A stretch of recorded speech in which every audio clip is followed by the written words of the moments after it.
This is just hearsay. Yeah, there's so far Alan submitted no proof. The only proof he's had is that BTS didn't respond to him, but both sides are acknowledging that their conversations together were not productive and they were not friendly. They were not good conversations. So it makes sense BTS wouldn't respond to Alan going forward. That's not really showing me anything. Their unwillingness to work with him. That actually tracks. That sounds about par for the course. But so far in his statement, he makes two very big claims that were proven wrong. I think it's important we note that. Of everything here that's like hearsay and shit, like some of it, all of it even could be true with their conversations. There's really no telling there. But he has made two factually inaccurate statements that are big ones. The first being Smash World Tour had never even booked the hotel. That's wrong. And the second being he has no idea who LD is. That can't be right because he is literally one of the key people beyond the summit. They would have talked over the years. Like there's no way he doesn't know who that is. So far, those are the only two, like, blatantly wrong statements, and they are two big things to lie about. Like, knowingly lie about, if he is doing it on purpose. Which I have to imagine he is. He absolutely has to know who LD is. Especially with how much he's, like, talked with BTS and tried to talk to BTS. He would have to know who that is. So then this is what Kin was saying. I'll just post the full NDA so you can read it yourself. So he's saying, I don't even know why he makes this statement here. This is just kind of, like, irrelevant because it was just like a goofy thing he pointed out, unless he's just blatantly wrong about it. Maybe Ken misread it and maybe it is like a totally normal NDA. I will say I've seen a lot of NDAs in my years. I don't think I've ever seen one that mentions parcels of real estate. Usually they're catered to the situation at hand. Like that's not exactly like a super standard thing. Maybe it's different in the Smash scene. I don't know, but from the many NDAs I've experienced, I've never once seen parcels of real estate being one of the focal points. Ken also said he had a lawyer look at it. I guess that is another good point. Okay, so he's saying that this was a misunderstanding about strong arming and threats, I guess, by extension. That he was excited to talk about it and maybe didn't convey it properly. Which I guess? But Panda said that they were aware of a way that Alan conducted himself that was unprofessional and not good. That doesn't sound like a misunderstanding. If it was a misunderstanding, I feel like Panda would have been much more on that train of, no, Alan never meant anything by this, it was a misunderstanding. I feel like they would have defended that as opposed to just run with it. Like, yeah, we know Alan did something bad. And then, like, be dismissive.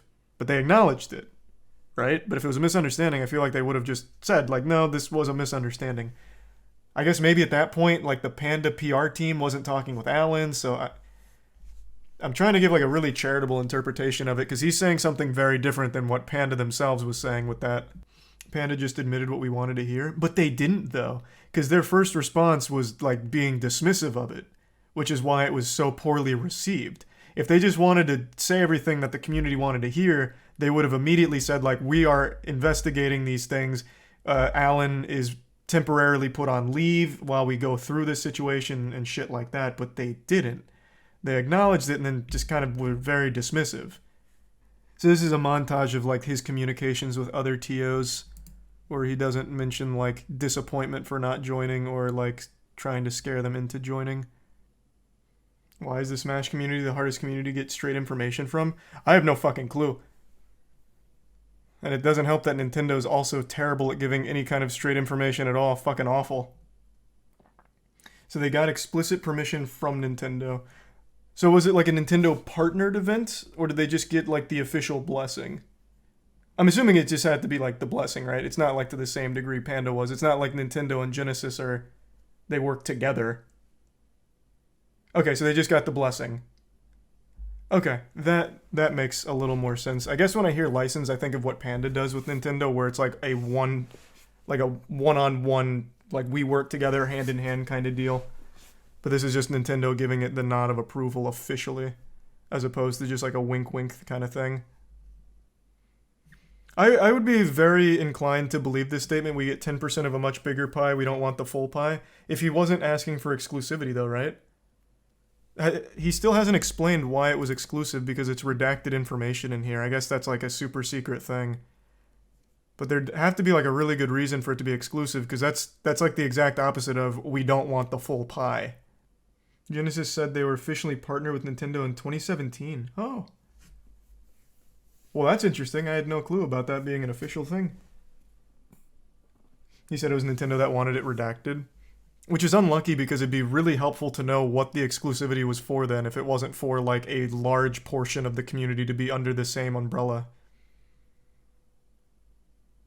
Which would be the full pie, as opposed to 10% of a bigger pie where everyone's growing. Big question we get all the time is what is Nintendo providing that makes the partnership worth it? I don't even care what he says going forward. What are they providing? Fucking nothing. Them just being there in an official capacity is more than they've ever done, and it takes a big headache away of like, will this get shut down by Nintendo? Maybe they do more than that, but all they need to do is just like sign off on it. Like that's all they've ever had to do is just sign off on it, and if they like it, man, maybe even put like some money and like prizes behind it or some shit. But literally just signing off on it's the main draw why everyone wants like a Nintendo license or partnership. So they don't have to fear getting shut down. I hope he addresses their reasoning of not giving the Smash World Tour license being health and safety related. I'd really like more insight on why that decision would be getting made, but I guess Alan might not be the one to clarify it. Again, I would just like to know why the exclusivity then. All of this sounds great. Like, all of this up in here, like, that sounds great, and it makes complete sense. But with the exclusivity thing and, like, wanting them to join the Panda Cup exclusively with all of the rights and everything, that, again, just seems like the whole pie.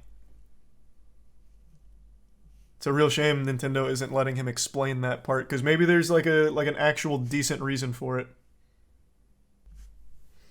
The finale... Ooh, talking about how lit the finale would have been. Would have had arcade games, a carnival section, blackjack, hookers, gacha machines, and crane games. God damn. And completely free. Woof. Jesus Christ. Okay, so yeah, I guess he doesn't have information on why Nintendo cited health and safety concerns for not giving the license to the Smash World Tour. Like, it's just hard to put a lot of stake in this. Like, it all does sound amazing. But the facts still remain.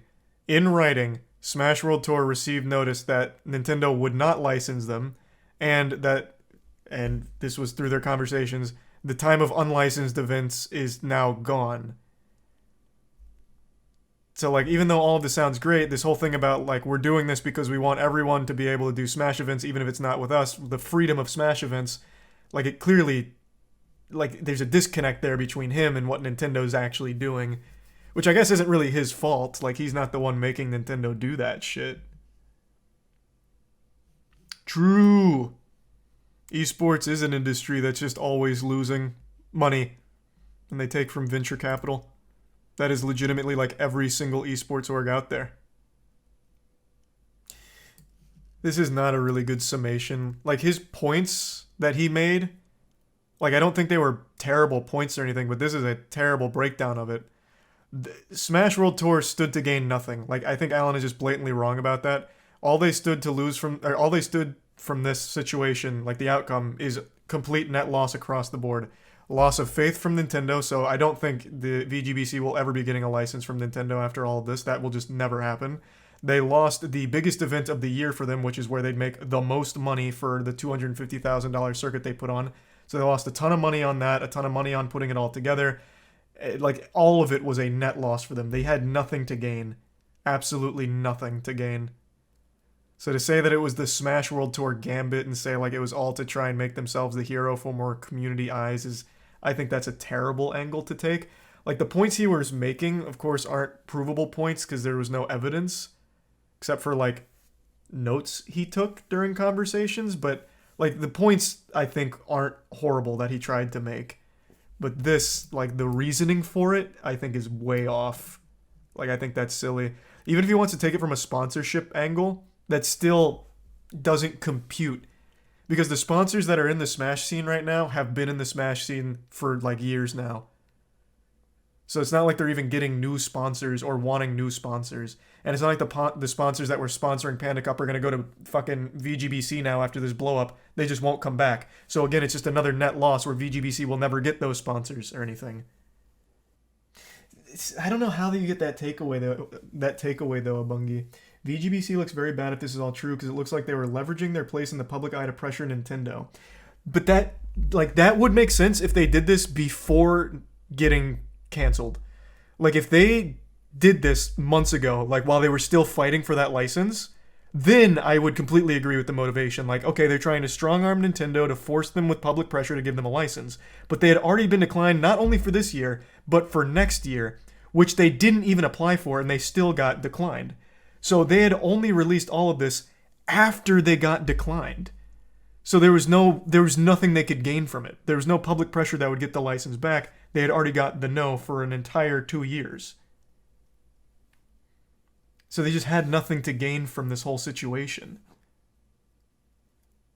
Like they couldn't pressure them to do it when the decision was already made. But I would agree, if this had happened earlier, that would be a completely rational reasoning.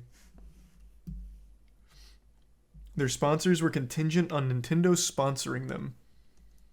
Has that been proven? That would be a big thing. Oh, if I had to guess. Oh. Yeah, that would make sense, I guess. Like, after they got declined, then they would have lost their sponsors, lost their money, so thus they needed to make this big song and dance out of it. If that could be proven, that would make sense. Then yeah, then that whole situation would then unfold and look really bad for VGBC. But that's just speculation. All of it is. But for the entire, Jesus Christ, however long VGBC's been around now, they don't have any kind of history of doing anything manipulative like this. They have, like, the most goodwill in the community and always have. Like, it doesn't sound like that'd be some kind of galaxy brain plan they would have come up with in order to fuck everyone.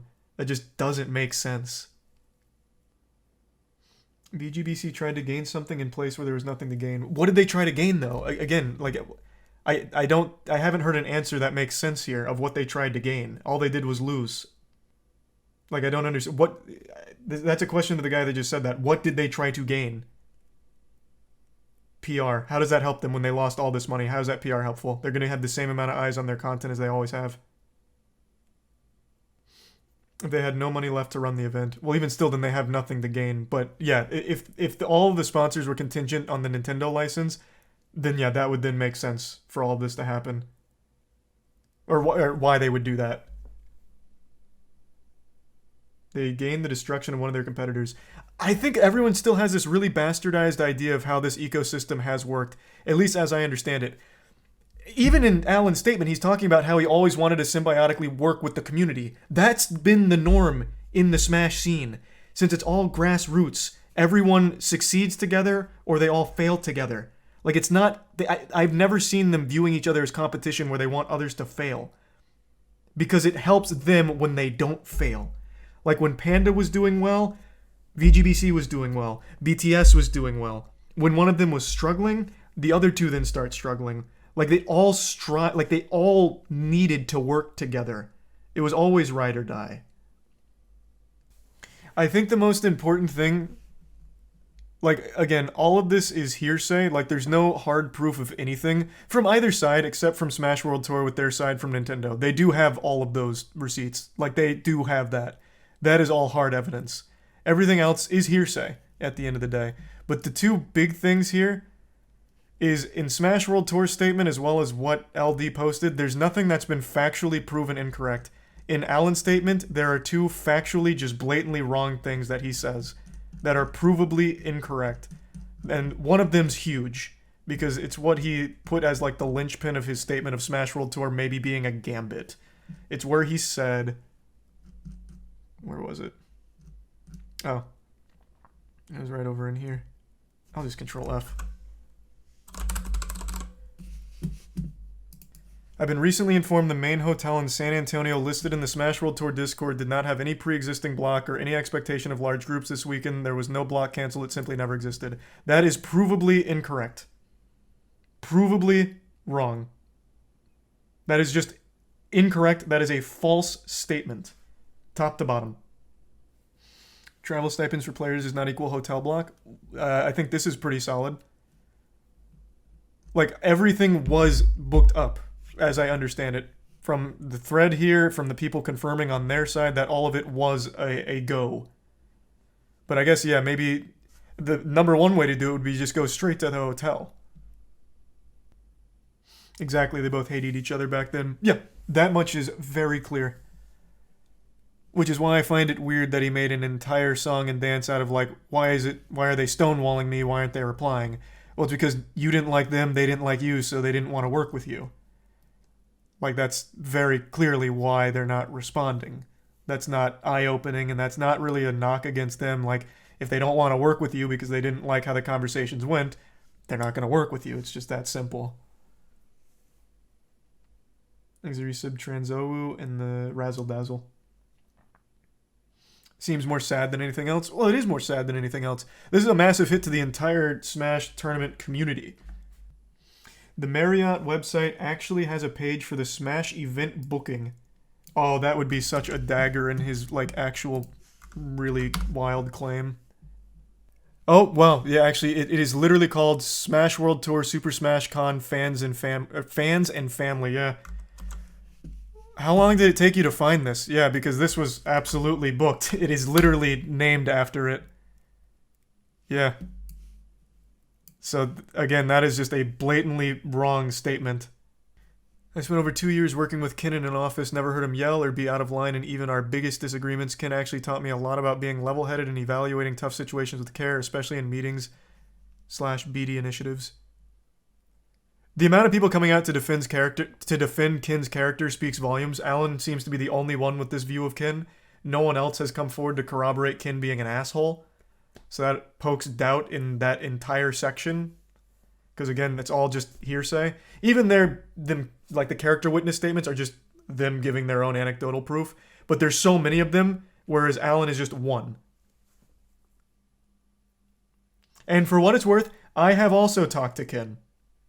Since having Moist Esports and being more intertwined with the community, I have also talked to Ken, and I have nothing but a positive experience with him as well, but I don't know him to the same level as everyone else. As someone coming from the Dota community, Ken has been nothing but professional during his time. Yeah, that sounds about right. More and more OG members of the community come out to talk about Alan being a snake, makes it harder and harder to believe a word he says. Exactly, like, at the end of the day, it is all hearsay, but with so many people all saying similar things about their interaction with Alan, and so many people coming together on Ken's side about how his interpretation in Alan's document makes no sense, based on the years they've spent working with Ken, like, I really think that speaks a lot. Does anyone have evidence of the communication with Nintendo itself, or is it just between the tournament organizers? Actually, what has Nintendo done during this whole thing? Yeah. So Smash World Tour does have the emails that transpired between them. Of course, they don't have the verbal communications. That, again, is going to fall into hearsay. But they are the only ones that actually have legitimate evidence of what Nintendo has done and what they have said. Everything else is just hearsay. And in Alan's statement, he makes a blatantly false claim that was provably wrong and proven wrong very quickly about it being like a gambit that may have never even wanted to happen. The hotel not even being booked. That is wrong. You cannot make a big lie like this in a statement where you're supposed to be very much a believable narrator, a trustworthy narrator. This lie is a huge red flag for the actual authenticity of the rest. It's such a fucking shame, man. At the end of the day, I still think the biggest villain is Nintendo themselves. Had they just been more receptive to working with the community a decade ago, we would have never been in this position to begin with. It would have never happened. There would be no power trips. There would be no hearsay, no he said, she said shit, no potential misinterpretations, no bad blood. Everyone would be on the same goddamn page. It would have been so fucking simple.